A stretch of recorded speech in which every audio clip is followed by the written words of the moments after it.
ನಮ್ಗೆ ಯಾರಾದರೂ ಕೆಟ್ಟದ್ದು ಮಾಡಿದ್ದಾರೆ, ಮೋಸ ಮಾಡಿದ್ದಾರೆ ಅಂತ ಅನ್ಕೊಳ್ಳೋಣ, ಅದರಿಂದ ಒಂದು ಕ್ರೋಧ ಹುಟ್ಟುತ್ತೆ. ಅವ್ರಿಗೆ ಕೆಟ್ಟದ್ದು ಆಗಬೇಕು, ನಾನು ಕೆಟ್ಟದ್ದು ಮಾಡಬೇಕು ಅಥವಾ ಕೆಟ್ಟದ್ದು ಮಾಡಿಸ್ಬೇಕು, ಅವ್ರು ಏನು ಮಾಡಿದ್ದಾರೆ ಅನ್ನೋದು ಅವ್ರು ಅರ್ಥ ಆಗಬೇಕು ಅನ್ನೋ ಸ್ಟ್ರಾಂಗ್ ಡಿಸೈರ್ ಹುಟ್ಟುತ್ತೆ.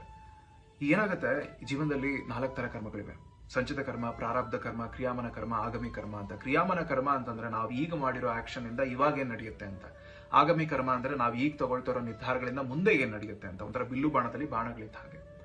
ಯಾರಾದ್ರೂ ನಮ್ಮ ಸ್ಕೂಲಲ್ಲಿ ಹೊಡೆದ್ರು ಅಂತ ಅನ್ಕೊಳ್ಳೋಣ, ನಾವು ಅವ್ರನ್ನ ಕ್ಷಮಿಸ್ಬಿಟ್ಟು ಮುಂದೆ ಬಂದ್ಬಿಟ್ವಿ ಅಂತ ಅನ್ಕೊಳ್ಳೋಣ. ಮನೆಗೆ ಬಂದು ತಂದೆ ಹತ್ರ ಹೇಳಿದಾಗ ವಾಪಸ್ ಹೊಡೆದಿ ಅಂತ ತಂದೆ ಕೇಳ್ತಾರೆ. ನಾನು ಹೊಡಿಲಿಲ್ಲ ಅಂತಂದಾಗ ತಂದೆನೇ ಹೋಗಿ ಆ ಮಗುಗೆ ಶಿಕ್ಷೆ ಕೊಡಿಸೋದು ಅಷ್ಟೇ ಅಲ್ಲ, ಅವ್ರ ತಂದೆ ತಾಯಿಗೆ ಯಾರು ಕಾರಣ ಆಗಿದಾರೋ ಅವ್ರಿಗೆಲ್ಲ ಶಿಕ್ಷೆ ಕೊಡಿಸೋ ಪ್ರಯತ್ನ ನಡೆಯುತ್ತೆ. ನಮ್ಮ ಜೀವನದಲ್ಲಿ ಪ್ರತಿಯೊಂದು ನಡೆದು ಶಕ್ತಿಯಿಂದ. ನಾವು ಯಾರ ಬಗ್ಗೆ ಏನಾದ್ರು ಕೆಟ್ಟದಾಗಿ ಯೋಚನೆ ಮಾಡಿದಾಗ ಶಕ್ತಿ ಮಲಿನಗೊಳ್ಳುತ್ತೆ.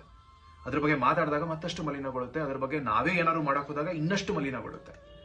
ಅದೇ ನಾವು ಈ ಅಥರ್ವ ವೇದದಲ್ಲಿ ಇದೆಯಲ್ಲ, ಮಾಟ ಮಂತ್ರ ಅಂತದೆಲ್ಲ ಯೂಸ್ ಮಾಡಿ ಅವ್ರಿಗೆ ಹೇಗಾದ್ರೂ ಕೆಟ್ಟದ್ ಮಾಡ್ಬೇಕು ಅಂತ ಇನ್ನೊಬ್ಬರಿಂದ ಪ್ರಯತ್ನ ಮಾಡಿಸಿದಾಗ ಅದೆಷ್ಟು ಮಲಿನಗೊಳ್ಳುತ್ತೆ ಅಂದ್ರೆ ಅದರಿಂದ ವಾಪಸ್ ಬರೋಕ್ ಸಾಧ್ಯ ಇಲ್ಲ.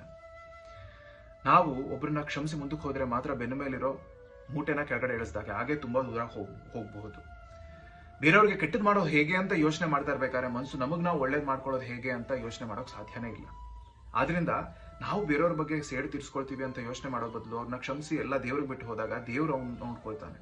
ನಮ್ಗೆ ಅವ್ರ ಜೀವನದಲ್ಲಿ ಏನಾಗ್ತಿದೆ ಅಂತ ಗೊತ್ತಾಗದೆ ಹೋಗ್ಬೋದು, ಆದ್ರೆ ಏನೋ ಆಗ್ತಾ ಇರುತ್ತೆ, ನಮ್ಗೆ ಗೊತ್ತಾಗೋದಿಲ್ಲ ಅಷ್ಟೇ. ಆದ್ರಿಂದ ಬೇರೆಯವ್ರಿಗೆ ಕೆಟ್ಟದ್ದು ಮಾಡಬೇಕು ಅಂತ ಯೋಚನೆ ಮಾಡೋ ಬದಲು ಕ್ಷಮಿಸಿ ಮುಂದಕ್ಕೆ ಹೋಗೋದು ಹೇಗೆ ಅಂತ ಯೋಚನೆ ಮಾಡಿ.